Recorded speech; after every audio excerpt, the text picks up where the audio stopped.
حضرت عبداللہ ابن عمرو ابن العاص کے پاس بھیجا۔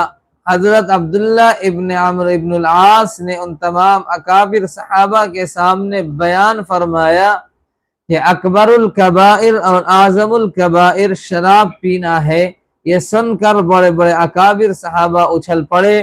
حضرت عبداللہ ابن عمرو ابن العاص نے وہ حدیث سنائی جو نبی اکرم صلی اللہ علیہ وسلم سے سن رکھی تھی کہ نبی اکرم صلی اللہ علیہ وسلم نے فرمایا کہ بنی اسرائیل کے بادشاہوں میں سے ایک بادشاہ نے ایک شخص کو پکڑ کر 4 برائیوں میں سے ایک کو اختیار کرنے کا حکم دیا۔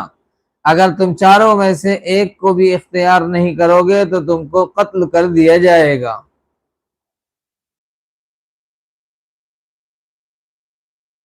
نمبر 1، ان یشرب الخمر، شراب پی لے، او یقتل نفسا، یا کسی انسان کو قتل کر دے، او یزنی، یا کسی عورت سے زنا کرے، او یأکل لحم خنزیر، یا خنزیر کا گوشت کھا لے۔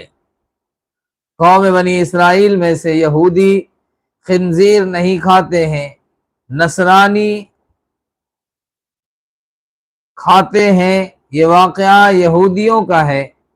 چنانچہ اس شخص نے ان 4 برائیوں میں سے شراب کو کمزور سمجھا اور اپنی جان بچانے کے لیے شراب پینے کو اختیار کر لیا۔